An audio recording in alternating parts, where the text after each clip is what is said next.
What's happening, people? It's your boy, Patrick Tyrant, aka Young Swaggy Daniels. When you see the T, you see the P. When you see the P, you know it represents T. Let's go. Yeah, thank you for joining me. If you're here for the first time, please smash that bell. If you're here, and you've been here before and you're not a subscriber, please subscribe. I'm very grateful to have even a second of your time. It means a lot to me. I'm pushing the channel now, really want it to grow. I'm going to be consistent. I'm going to make sure that I post videos, my thoughts, match day reactions, previews, get to grips, sit down with some of my favorite content creators, get them on the channel, and just really push the channel now, push the platform. So many people keep telling me that I need to really push my stuff now. They enjoy what I do. They like what I got to say. They tune in for me when I'm on other people's podcasts. So yeah, it's time to really push my channel. And I did say that I would start this season.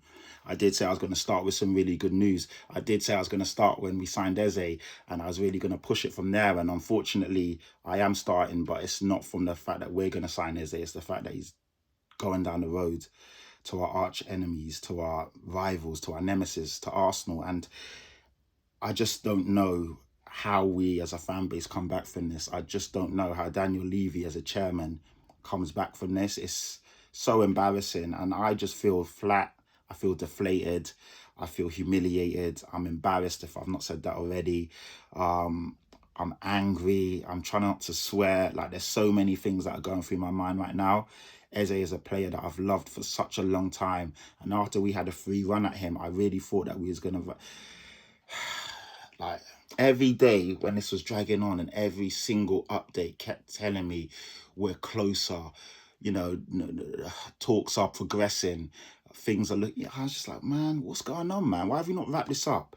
And I kept saying it and I kept saying it, and people kept telling me, oh, a deal of this magnitude takes time and all of this rubbish. And essentially, for me, what it was is that the release clause was 68 million. For whatever reason, we didn't trigger that. Should have just triggered it. We didn't. James Maddison got injured, 2 weeks ago? From then, we knew we needed a number 10. We didn't get Morgan Gibbs White across the line. That's another story for another day. I'm not even going to get into that. So, obviously, when Madders went down, we knew we needed a creative spark plug in the middle of the pitch.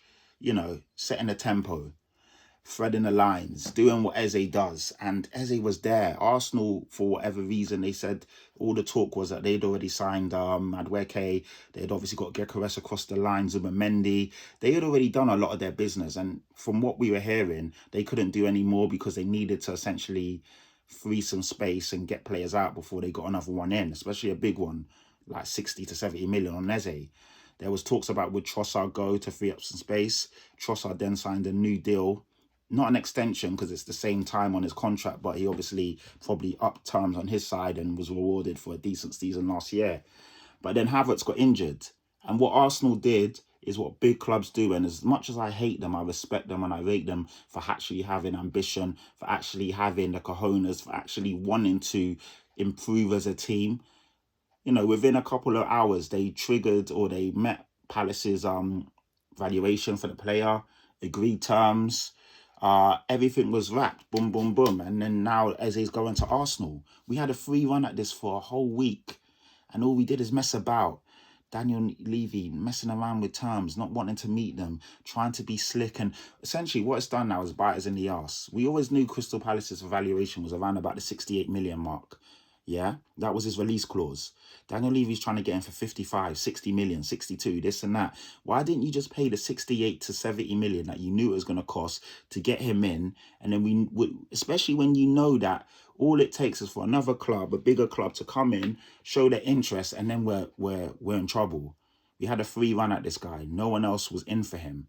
And yet again, we just made it so easy because all we did is essentially negotiate and sort out the terms, and then another club saw what they needed to do to come in and pip us.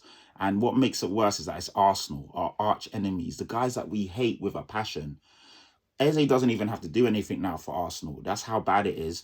The fact that he signed for them, even if he ends up being a flop, which I don't think he will, even if his career doesn't, go in the trajectory that it should do, the fact that he didn't go to Tottenham and he went to Arsenal, he'll forever be a folk hero in their eyes. And yet again, this club has embarrassed us. And I just don't know where we as a fan base go from here, and I just don't know where Daniel Levy as a chairman, as an owner, as somebody who is essentially meant to be a Tottenham Hotspur fan and has got the best values of interest of the club from a footballing standpoint goes. It's clear he doesn't. It's clear this guy is not fit for purpose. It's clear that this guy is not fit for business as football. We're a football club first and foremost, and this guy is not doing what he should be doing on the football pitch to make the team better. We missed out on Morgan Gibbs-White. We've missed out now on Eze. Where do we go now in terms of that creative player, that number 10 that we need to make this team better? The talent pool is getting slimmer and slimmer. The season's already started. We should have had this wrapped up a long time ago. We're in the Champions League, dare I say. And it just feels for me that every ounce of goodness, every ounce of enjoyment from last season has now been sucked out. Last year was such a bad year. We lost 22 games. I think we lost 10 at home. We finished on 38 points. I hated every second of that season with every being of my every fibre of my being.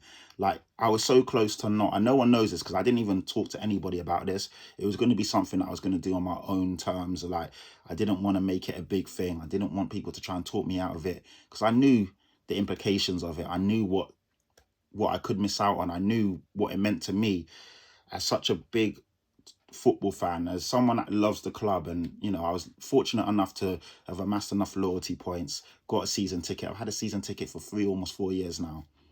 And I was so close to not renewing my season ticket last year. For everyone that has a season ticket, or if you don't know, basically there's always two options. You either pay for it outright or you can finance it, and you pay, I don't know, like 200 quid up front first month, and then it's like £198, depending on how much it is every month for 10 months. It's on V12 finance. And I usually go for the finance, not usually, I always go for the finance package, because why not? Why not spread it out? You know, just essentially not pay it all at once. If you don't have to, why not? I've always done that. And then obviously I renewed, I was umming and ahhing, shall I do it?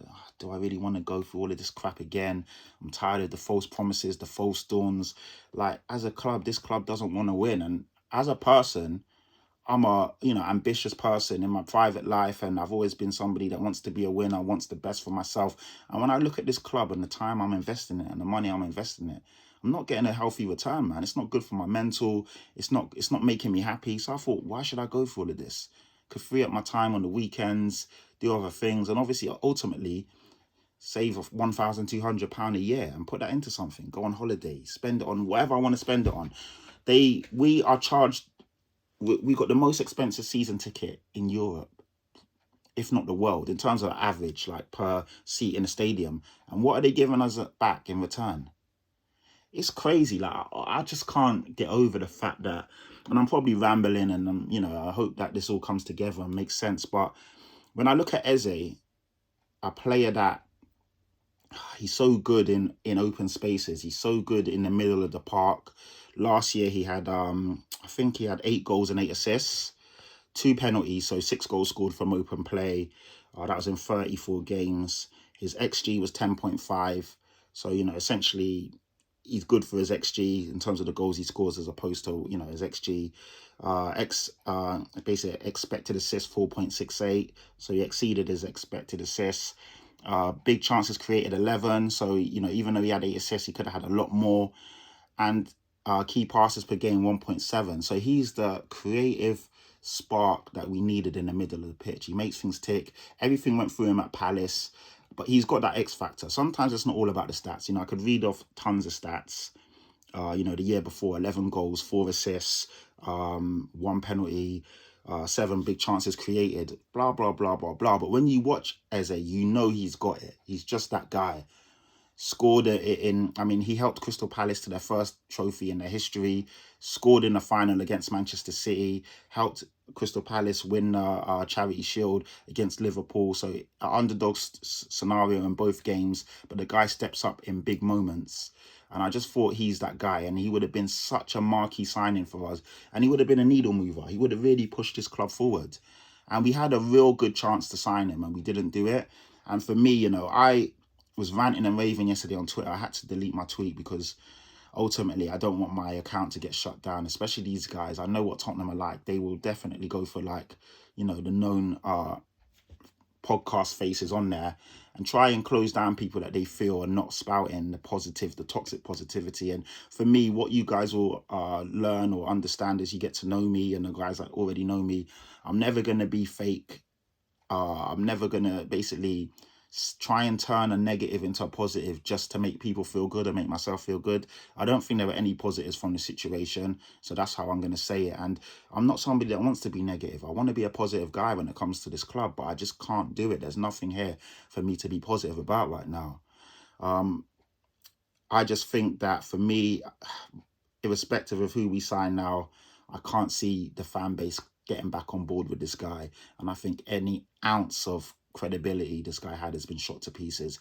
When you come onto podcasts like The Overlap, by the way, unprovoked, no other chairman goes out there and does all the talking and all of the stuff that this guy does and says you want to win the Champions League, you want to win the league, you want to compete at the very top. But yet all we've done this season is sign Kudus and Paulinho on loan. So we've only signed 2 players that improve our first 11. When you look at Arsenal, Liverpool, Chelsea, Newcastle even, everyone's signing. Nottingham Forest have done a lot this transfer window. Everyone's signing and making sure that they're ready for the new season. And we're nowhere near it. But anyway, I'm signing off. I've had enough of talking about this. I really didn't want to post this video being negative, but I just have to talk on what's what. This is embarrassing. I'm dejected. I don't even want to really, like, there's no Tottenham merchandise on me today. I honestly feel the next game, the next home game, I'm not going to be at it. I'm not going to put my ticket on the ticket exchange. I'm not going to be in my seat. Obviously, everyone can do what they want, and ultimately, I can't tell anyone what to do, how to think or feel. But for me, enough is enough. And I just don't want to support a club that doesn't want to support itself. Anyway, I'm signing out. Thank you for your time. Patrick Tyrant. Follow me on the socials, which is just Patrick and then Tyrant, Tyrant. You'll find me on Twitter and Instagram.